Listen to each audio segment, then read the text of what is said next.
Բարև ձեզ, բարի գալուստ, update լրատվական, թարմացնենք օրվա լրահոսը միասին։ Թողարկումը սկսենք պաշտոնական լրահոսից։ Հայաստանի Հանրապետության վարչապետ Նիկոլ Փաշինյանը աշխատանքային այցով Եկատերինբուրգում է։ Վարչապետը Եկատերինբուրգում մասնակցել է Ինոպրոմ 2026 միջազգային արդյունաբերական ցուցահանդեսի շրջանակում անցկացվող Ինդուստրիա 360 արտադրություն առանց սահմանների թեմայով լիագումար նիստին։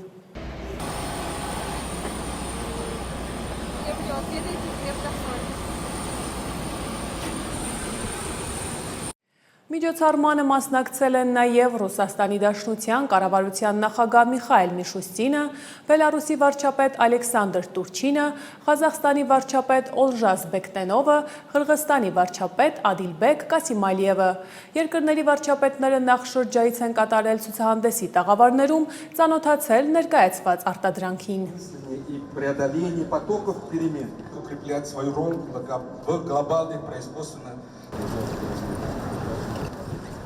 У нас на этих ВПК, которые у нас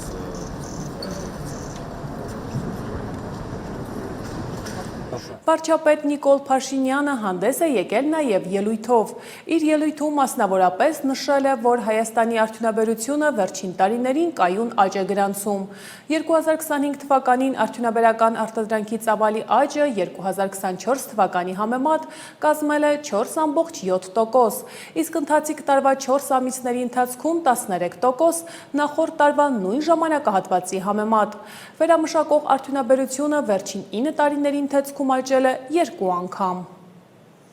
Եկատերինբուրգում Հայաստանի Հանրապետության վարչապետ Նիկոլ Փաշինյանը հանդիպում է ունեցել Ռուսաստանի Դաշնության կառավարության նախագահ Միխայել Միշուստինի հետ։ Փաշինյանը հանդիպման բաց հատվածում նշել է, որ սա լավ հնարավորություն է քննարկելու երկկողմ հարաբերությունների ողջ օրակարգը։ Իսկ ընտրություններից հետո, ինչպես ասում են, լավ հնարավորություն է ճշտել ժամացույցները։ Վերջերս ի հայտ են եկել մի շարք խնդրահարույց հարցեր։ Իհարկե հույսով եմ, որ մենք քննարկենք եւ կլուծենք այդ հարցերը։ Թե ընտրություններից առաջ եւ թե ընտրություններից հետո մենք հանձնառու ենք Ռուսաստանի Դաշնության հետ մեր հարաբերությունների հետագա զարգացմանը։ Եվ իհարկե մենք հետաքրքրված ենք Եվրասիական տնտեսական միությանը մեր մասնակցությամբ, շեշտել է Հայաստանի Հանրապետության վարչապետը։ Նա նշել է, որ Հայաստանը հետաքրքրված է ապահովել, որ Եվրասիական տնտեսական միության մասին պայմանագրի մեխանիզմները գործեն ինչպես նախատեսված են։ Շատ շնորհակալ եմ Միխայել Վլադիմիրի, նախ եւ առաջ թույլ տվեք եւս մեկ անգամ շնորհավորել Ինոպրոմ ցուցահանդեսի հաջող անցկացման կապակցությամբ, շնորհակալություն հրավերի համար։ Իհարկե այս հանդիպումը շատ լավ առիթ է մեր հարաբերությունների օրակարգի ողջ շրջանակը քննարկելու համար եւ ընտրություններից հետո սա իրոք լավ առիթ է, ինչպես ասում են, ժամացույցները ճշգրտելու համար։ Վերջին շրջանում ի հայտ են եկել որոշ խնդրահարույց հարցեր, իհարկե հույս ունեմ, որ մենք կքննարկենք եւ կլուծենք այդ հարցերը։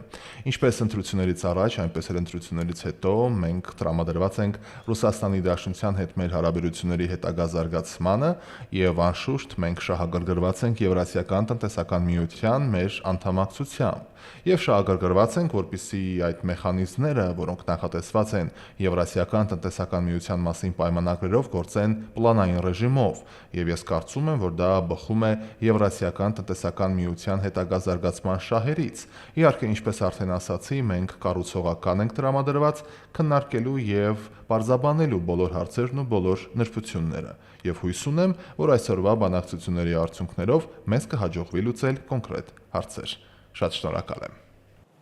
Միխայել Միշուստինը ողջունելով Նիկոլ Փաշինյանին նշել է, որ Ռուսաստան այցը հունիսի 7-ին Հայաստանում կայացած խորհրդարանական ընտրություններից հետո Փաշինյանի առաջին արտասահմանյան այցն է։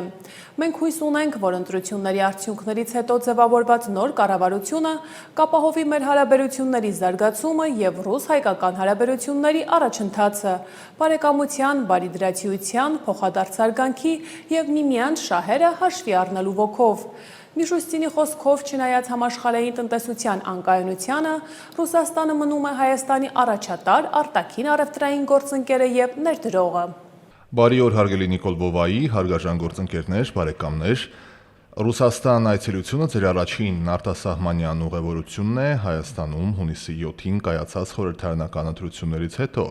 Ակնկալում ենք, որ կառավարությունը, որը կձևավորվի քվեարկության եւ ընտրությունների արդյունքներով, կապահովի մեր հարաբերությունների զարգացումը, Ռուսաստան-Հայաստան հարաբերությունների առաջընթացը, բարեկամությունը, բարիդրացիությունը, փոխադարձ հարգանքի եւ միմյանց շահերը հաշվի առնելու ոգով։ Չնայած համաշխարհային տնտեսությունը տուրբուլենտություն է ապրում, Ռուսաստանը առաջին տեղն է զբաղեցնում Հայաստանի արտաքին առևտրային գործընկերության եւ ներդրումների շարքում։ Հայրենական ընկերությունները ակտիվորեն աշխատում են Հայաստանի հանքարդյունաբերության, մեքենաշինության, տրանսպորտային ենթակառուցվածքների, էներգետիկայի, այդ թվում նաև խաղաղ ատոմի, ինչպես նաև թվային տնտեսության ոլորտներում։ Շատ կարևոր է, որ Հայաստանի կառավարությունը շարունակի հարմարավետ ռեժիմ ստեղծել ռուսաստանյան ներդրողների գործունեության համար եւ ապահովի նրանց իրավունքներն ու օրինական շահերի պահպանումը։ Փոխգործակցության բոլոր հարցերը քննվում են մեր միջկառավարական հանձնաժողովի մշտական վերահսկողության ներքո, որը մեր կողմից գլխավորում են փոխվարչապետերը։ Այսօր մենք ձեզ հետ միասին մասնակցում ենք Ռուսաստանում խոշորագույն Ինոպրոմ ցուցահանդեսին, ծանոթանում ենք արդյունաբերության, մեքենաշինության, գիտատեխնիկական մշակումների ոլորտի ամենաժամանակակից լուծումներին եւ վստահ եմ, որ Հայաստանի եւ Ռուսաստանի գործարար շրջանակների ներկայացուցիչները եւս այստեղ կգտնեն համատեղ նախագծեր, համատեղ արտադրության հնարավորություններ եւ կհաստատեն կooperացիա։ Դա հատկապես կարևոր է անել, հաշվի առնելով Հայաստանի եւ Ռուսաստանի փոքր եւ միջին ձեռնարկությունների մասնակցությունը։ Մենք կարևորում ենք մեր հայ գործընկերների հետ մշակութային եւ հումանիտար համագործակցությունը եւս։ Առաջարկում ենք շարունակել մշակութային օրերի, ցուցահանդեսների, փառատոների անցկացման ավանդույթները, ամրապնդել կրթական, երիտասարդական միջոցառումները, ցուցահանդեսներն ու համաժողովները։ Լավ հնարավորություններ կան նաեւ մեր ուղակի միջտարածաշրջանային կապերի ընդլայնման համար։ Պատրաստ ենք ձեզ հետ քննարկել նաեւ երկկողմ հարաբերությունների հարցերի ողջ համալիրը։ Թեմային անդրադարձ ենք կատարել նաև մեր վերլուծական բաժնում, բաց չթողնեք այն մեր թողարկումից անմիջապես հետո։ Գանք այլ թեմաների։ Վաղ առավոտից խուզարկություններ են իրականացվում Բարգավաճ Հայաստան կուսակցության առաջնորդ Գագիկ Ծառուկյանի տանը։ Նախնական տեղեկություններով խուզարկություններ են անցկացվում նաև Օլիմպիական կոմիտեի բազայում։ Այս պահին լայնածավալ խուզարկություններ են իրականացվում Multigroup կոնցեռնի կազմում ընդգրկված գրեթե բոլոր ընկերություններում, ինչպես նաև այդ կազմակերպությունների տնօրենների բնակարաններում, հայտնել է ԲՀԿ խոսնակ Իվետ Ատոնոյանը։ Հայաստանի Հանրապետության քննչական կոմիտեից հայտնել են, որ քրեական վարույթի շրջանակում կատարվում են անհրաժեշտ քննչական եւ վարութային գործողություններ։ Քննչական կոմիտեում քննվող 1 տասնյակից ավելի քրեական վարույթների շրջանակում 70-ից ավելի հասցեներում կատարվում են միաժամանակյա խուզարկություններ։ Հակակոռուպցիոն դատարանը 2026 թվականի հուլիսի 3-ին մասնակի բավարարել է գլխավոր դատախազության ապօրինի ծագում ունեցող գույքի բռնագանձման հայցը ընդդեմ Հայաստանի Հանրապետության 3-րդ նախագահ Սերժ Ազատի Սարգսյանի եւ նրան փոխկապակցված անձանց։ Դատական ակտը օրինական ուժի մեջ մտնելուց հետո հօգուտ Հայաստանի Հանրապետության ենթակա է բռնագանձման։ Երևան քաղաքի կենտրոն վարչական շրջանի Տերյան փողոցում գտնվող բնակարանի 38%-ը։ Երևան քաղաքի կենտրոն վարչական շրջանի Տերյան փողոցում գտնվող 1 ավտոկայանատեղին ամբողջությամբ։ Երևան քաղաքի կենտրոն վարչական շրջանի Տերյան փողոցում գտնվող 1 ավտոկայանատեղի 38%-ը, բանկում ներդրված ընդհանուր 202 միլիոն 998 հազար դրամ ավանդներ, այդ ավանդներից կուտակված ընդհանուր 74 միլիոն 716 հազար դրամ տոկոսագումարները, ինչպես նաև մինչև վճռի փաստացի կատարման օրը ավանդների եւ ավանդներից կուտակված տոկոսների նկատմամբ հաշվարկված տոկոսագումարները 352 միլիոն 438 հազար դրամ։ Հայաստանի Հանրապետության հակակոռուպցիոն կոմիտեի եւ Հայաստանի Հանրապետության ազգային անվտանգության ծառայության կողմից իրականացված միջոցառումների հիման վրա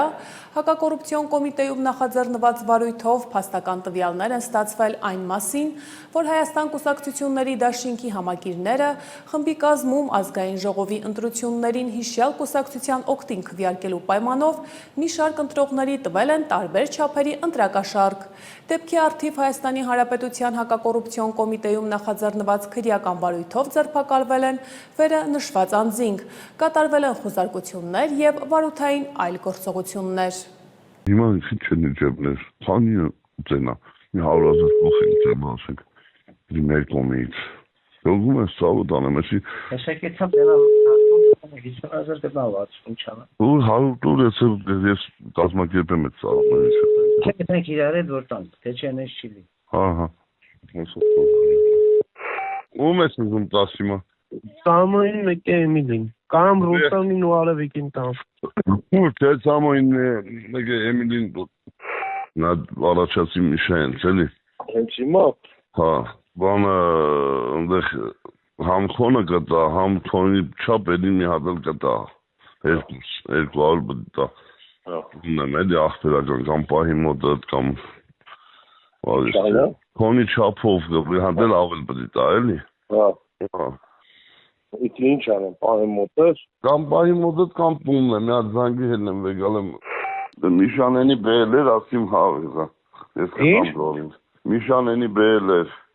Դի մերոնքն էր էլի դրա համար, մի հատ Ռուստամին է, մի հատ մերոնք է, ահա, ես էի տվել, չէ, վեգալի ապը, 200, մեր բանը Սամվելին Սերոպին էլ Ֆրունզի տղերքին էլ, չէ, քոնը բան չարեց, չէ, ասեց ես գորետ բան կանեմ, 200 տվեց ընձի, Սամվելին Սերոպին էլ, ասեց գորետ խոսամ ես, լավ ծավ,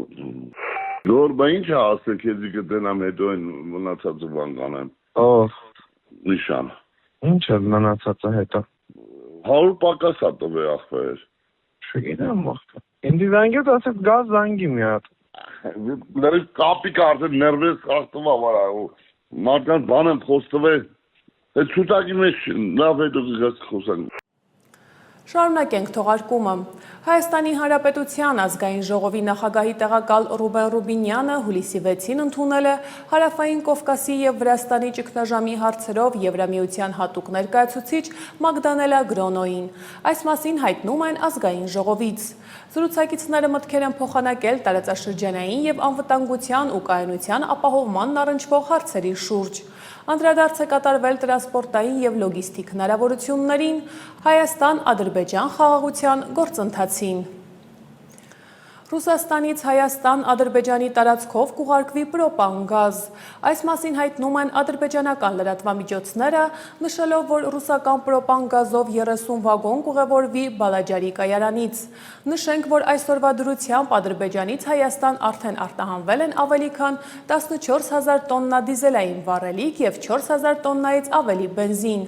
Առ այսօր Ադրբեջանի տարածքով Ռուսաստանից Հայաստան տարանցիկ եղանակով փոխադրվել են ավելի քան 34,000 տոննա հացահատիկ, մոտ 8,000 տոննա պարարտանյութ, 133 տոննա ալյումին, 68 տոննա հնդկացորեն և 414 տոննա անտրացիտ։ Սոցիալական աջակցության քաղաքականության փոփոխություն է նախատեսվում։ Կառավարությունից հայտնում են, որ պետությունը փորձում է ոչ միայն աջակցել, այլև նպաստել, որ ընտանիքները ժամանակի ընթացքում սեփական եկամուտն ունենան և դուրս գան նպաստառուի կարգավիճակից։ Մանրամասնում է տեսանյութը։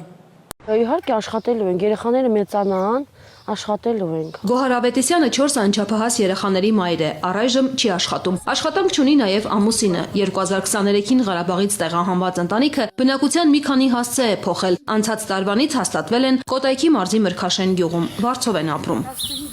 Բազմազավակ ընտանիքն ընդգրկված է անապահովության գնահատման համակարգում։ Պետական նպաստից բացի ամեն ամիս ստանում են առաջնային ծախսերի համար աջակցության գումարը, 50,000 էլ ամենափոքրի համար, մինչև 6 տարեկան դառնալը։ Ընտանիքը պետությունից ամսական 287,000 դրամ ֆինանսական աջակցություն է ստանում։ Հայաստանի քաղաքացիությունը վերցրել եմ, հիմա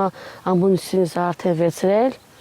տան հարցով էլի, որ սերտիֆիկատը վերցրել ենք արդեն։ 24 միլիոն դրամ արժողությամբ հավաստագիրն էլ արդեն ունեն, տան հարցը լուծեն, կմտածեն նաև աշխատանք գտնելու մասին։ Ոնց կարաս չաշխատես։ Ղարաբաղցին աշխատող մարդ է, դա հաստատ է։ Նպաստ ստացող ընտանիքների աշխատունակ անձանց զբաղվածության ապահովումը պարտադիր է անապահովության նոր համակարգով։ Նոր փոփոխության նպատակը ոչ թե կարիքավոր մարդկանց համակարգից դուրս թողնելն է, այլ նրանց օգնելը, որ ժամանակի ընթացքում ֆինանսապես ավելի կայուն վիճակում լինեն, նպաստի կարիք չունենան։ Այն պահից, որ ընտանիքը հայտնվի համակարգում, ընտանիքի աշխատունակ անդամները համարվելու են մեր համար աշխատանք փնտրողներ, անմիջապես մեր զբաղվածության մասնագետները զբաղվելու են նրանց աշխատանք փնտրելով։ Շատ մեծ հույս ունենք, որ արժանապատիվ աշխատանքը ընտանիքները գերադասելու են ուղղակի նպաստից կախված մնալուց։ Աշխատանքի տեղավորվելուց հետո եւս 12 ամիս ընտանիքին եկամուտ չի վերագրվի, կշարունակի նպաստ ստանալ։ 1 տարի անց աշխատանքում հիմնավորվելուց հետո անգամ տվյալ ընտանիքը միանգամից չի զրկվի պետական աջակցությունից։ Նոր համակարգով ընտանիքի ապահովության մի քանի շեմ կա՝ ծայրահեղ, չափավոր, միջին եւ անապահով։ Նոր համակարգում կարևոր էական չափորոշիչը դա ընտանիքի եկամուտն է։ Եթե ասենց պարզ բացատրեմ բանաձևը, այդ եկամուտը բաժանում էր ընտանիքի անդամների թվի վրա, իմիջիայլոց անչափահաս ընտանիքի անդամներին հատուկ գործակիցով էր հաշվում, այսինքն եթե անչափահասները շատ են ընտանիքում, հավանականությունը մեծանում է, որ ընտանիքը կդառնա նպաստառու, եթե օրինակ ընդամենը մեկ աշխատունակ անդամ ունի ընտանիքը։ Անապահովության գնահատման նոր համակարգը հնարավորություն կտա նպաստել ծայրահեղ աղքատության հաղթահարմանը, սոցիալական աջակցության ծրագրերը դարձնել առավել հասցեական։ Բազմաթիվ ընտանիքներ տասնյակ տարիներով նպաստի համակարգում մնալու փոխարեն կկարողանան աստիճանաբար ավելի ինքնուրույն լինել։ Համակարգն ամբողջովին թվային է, ինքնաշխատ, իրավիճակը նաև տեղում գնահատելու համար տնային այցեր կլինեն։ Նոր համակարգում միջին նպաստը այս պահին 87,000 է մոտ, առավելագույն նպաստի չափը 280,000 դրամ է։ Եթե բաժանենք նորից անչափահասների թվի վրա եւ նշեցի, որ իրենց գործակիցը տարբերվում է, ու տեսանք, որ մեկ անդամին եկամուտը չի հերիքում, որպեսզի նվազագույն բարենային զամբյուղ ունենան, նորից իրենք նպաստ ստանալու են, բայց այլ չափի։ Այսինքն այդ պակասը հավելվելու է նպաստով։ 2025 թվականին նոր համակարգը փորձնական կիրառվեց Կոտայքի եւ Սյունիքի մարզերում։ Արդյունքում դրամշակվեց ընտանիքի անապահովության գնահատման նոր համակարգը։ Այս մարզերում արդեն 1290-ից ավելի ընտանիք նպաստ է ստանում նոր համակարգով։ Հուլիսի 1-ից այն կիրառվում է հանրապետության ամբողջ տարածքում։ Համակարգը ամբողջովին թվային է։ Մոտ 30 շտեմարանից ինքնաշխատ ձևով ինֆորմացիան մեկտեղվում է եւ ընտանիքի գնահատական, այսպես ասած, ստանում ենք մենք հիմնվելով այդ շտեմարաններում արկա տվյալների վրա, բայց կա նաեւ տնայցի կոմպոնենտ, ամեն դեպքում այս բացարձակ որևէ մեկի որոշումից կախված չլինել, այսինքն թվային համակարգի արկայությունը նվազեցրել է մեծ ռիսկեր, որ ինչ որ մեկը կարող է անարդար կերպով հայտնվել համակարգում։ Նոր համակարգում բազմաթիվ բարեփոխումներ են արվել, այդ թվում փոխվել են մի շարք դրույթներ, որոնք խոչընդոտում էին նպաստի համակարգում ընդգրկվելուն։ Անցած տարի նպաստի համար պետբյուջեից 21 միլիարդ դրամ է ուղղվել, այս տարի պլանավորվել է 24.5 միլիարդ հատկացնել։ Եվ միջազգային լրահոսին ընթառաջ։ Կարսից մինչև Նախիջևանի սահման կառուցվող երկաթուղին կնպաստի Թուրքիայի, Ադրբեջանի եւ Հայաստանի միջև կապերի ամրապնդմանը։ Այս մասին հայտարարել է Թուրքիայի տրանսպորտի նախարարը։ ԶԼՄ-ների հաղորդմամբ նա երկաթուղու կառուցումը անվանել է Թուրքիայի համար պետական առաջնահերթություն։ Նախարարը ընդգծել է, որ տրանսպորտային նախագծերը պարզապես երկրի ենթակառուցվածքներում ներդրումներ չեն, այլ ռազմավարական քայլեր, որոնք խթանում են արտադրությունը, արտահանումը, զբաղվածությունը, տարածաշրջանային զարգացումը եւ միջազգային համագործակցությունը։ Միջազգային այլ գլխագրերի առաջարկում եմ ծանոթանալ տեսաշարով։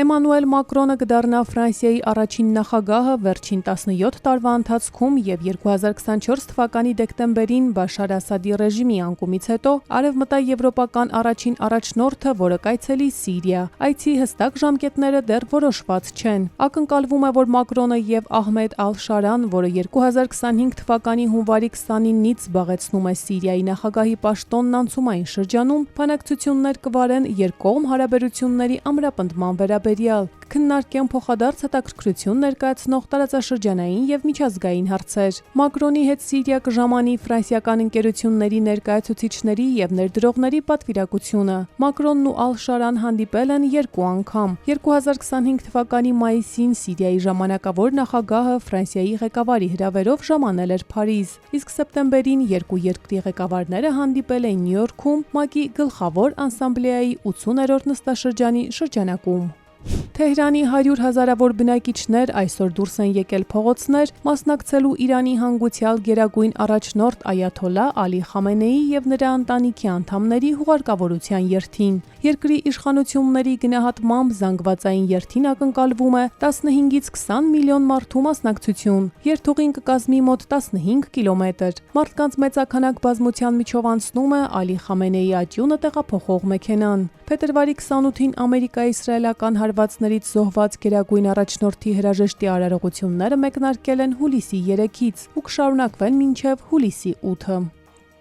Վենեսուելայում հունիսի 24-ի ավերիչ երկրաշարժի զոհերի թիվը հասել է 3342-ի։ Այդ մասին X-ում հայտնել է Վենեսուելայի խորհրդարանի նախագահ Խորխե Ռոդրիգեսը։ Նրա տեղեկատվության համաձայն հուլիսի 5-ի դրությամբ տուժածների թիվը կազմել է 16740։ Օգնություն է ստացել ավելի քան 86000 ընտանիք։ 17345 մարդ մնացել է անօթևան, 190 շենք լիովին ավերվել է, 856-ը զգալի վնասվածքներ է ստացել։ Որոնողափրկարարական գործողությունների ընթացքում փրկվել է 6462 մարդ։ Տուժածներին տրվել է 9585 տոննա սննդամթերք։ Վենեսուելայում երկրաշարժը տեղի է ունեցել հունիսի 24-ի երեկոյան։ Մոտ 40 վայրկյան ընդմիջումներով գրանցվել են 2 ուժեղ ցնցում, 7.2 եւ 7.5 մագնիտուդով։ Դրանց էպիկենտրոնները գտնվել են միմյանցից 10 կիլոմետր հեռավորության վրա, Վենեսուելայի Յարակուի նահանգում։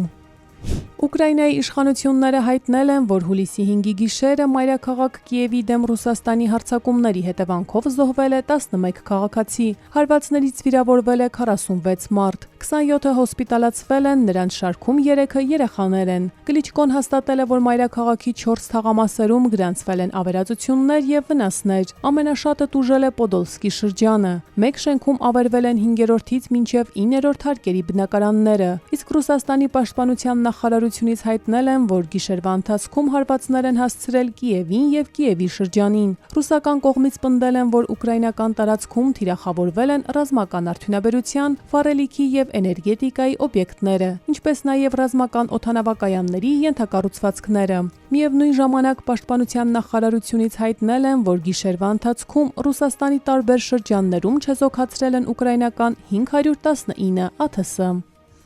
Եվրոպական հանձնաժողովի նախագահ Ուրսուլա ֆոն դեր Լայենը հայտարարել է, որ եվրոպական երկրների ղեկավարները կքննարկեն Ուկրաինային լրացուցիչ հակաօդային պաշտպանության համակարգեր տրամադրելու հարցը Անկարայում հուլիսի 7-ից 8-ը կայանալիք ՆԱՏՕ-ի գագաթնաժողովի ընթացքում։ Հայտարարությունն արվել է Կիևի վրա Ռուսաստանի վերջին լայնածավալ օդային հարձակումից հետո։ Անցյալ շաբաթ մենք տրամադրել ենք առաջին 4 միլիարդ եվրոն մեր 90 միլիարդ եվրո վարկից։ Առաջադեմ անօդաչու տեխնոլոգիաներով Ուկրաինայի պաշտպանությունը ամրապնդելու համար։ Շուտով ավելին է լինելու։ Մենք նաև ակտիվորեն աշխատում ենք առաջիկա օրերին համաձայնեցնելու պատժամիջոցների 21-րդ փաթեթը։ Մենք կշարունակենք մեծացնել ճնշումը, մինչև Ռուսաստանը դադարեցնի արյունահեղությունը։ X-ի իր էջում գրել է Եվրոպական հանձնաժողովի նախագահը։